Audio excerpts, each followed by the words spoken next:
China has a new and formidable enemy. It is not a superpower. It is not a nuclear state. It's a tiny Baltic country as big as Sri Lanka. Population, 2.8 million people. What this country lacks in size and power, it makes up with courage. I'm talking about Lithuania.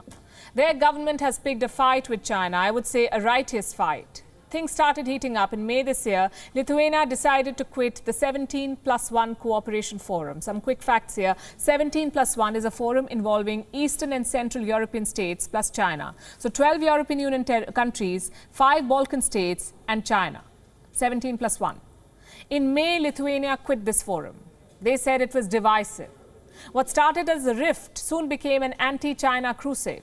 Lithuania has criticized the genocide in Xinjiang. They have slammed the crackdown in Hong Kong. In September, they asked all their citizens to, quote-unquote, throw away their Chinese smartphones.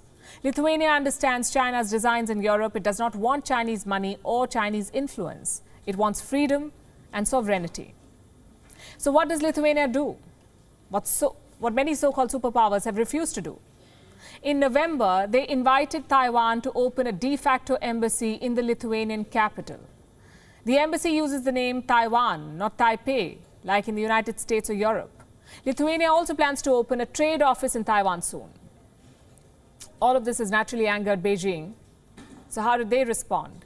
With threats and trade wars, China downgraded its relationship with Lithuania. It also expelled the Lithuanian ambassador and recalled its own envoy from Vilnius. Then came the trade boycott. Goods produced in Lithuania were suddenly getting stuck at Chinese customs. Multinationals were given a choice: cut ties with Lithuania or leave the Chinese market. Beijing also unleashed its wolf warriors. Here's what Foreign Ministry spokesman Zhao Lijian said, and I'm quoting: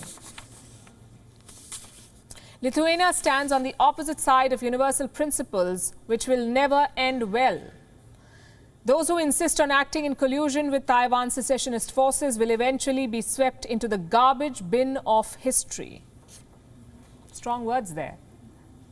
China wants to sweep Lithuania into the garbage bin. But this tiny Baltic nation is standing firm. It makes you wonder, where is this courage coming from? China's 39th biggest city, 39th, has more people than Lithuania.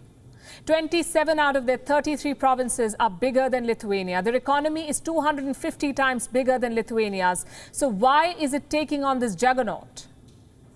We can think of two reasons. Number one is history. Lithuania has always been a champion of human rights. They've offered amnesty to opposition leaders from neighboring Belarus.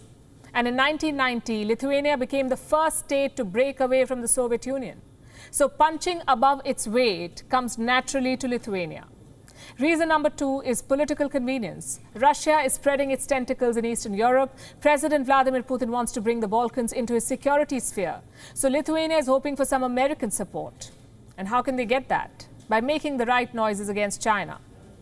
Well, whatever be the reasons, you must applaud the spirit. On paper, it's a no contest, a Baltic minnow versus an Asian giant. But Lithuania is hanging on. And that too with little foreign help. The European Union is not joining this fight. When Beijing began boycotting Lithuanian goods, do you know what Brussels did? They referred the issue to the World Trade Organization. No diplomatic protest, no tit for tat. This needs to change. Like-minded countries have to bunch up. Lithuania needs political and economic support to keep up this fight. In fact, it is not just Lithuania. You have many examples to pick from. Take Palau, for instance, a tiny Pacific island, 18,000 people, 460 square kilometers. That is what Palau has to offer on paper. But its president does not compromise on principles. He says he doesn't even answer calls from Beijing. He lets it go to voicemail. Another example is Samoa, 200,000 people, 2,800 square kilometers. Earlier this year, their pro-China prime minister was ousted. The new leader ended up cancelling Chinese projects worth millions of dollars. These are all examples for bigger nations. You don't always need nukes to take on China or $1 trillion GDP. All you need is the will to stand up for principles and the appetite to fight. WION is now available in your country. Download the app now and get all the news on the move.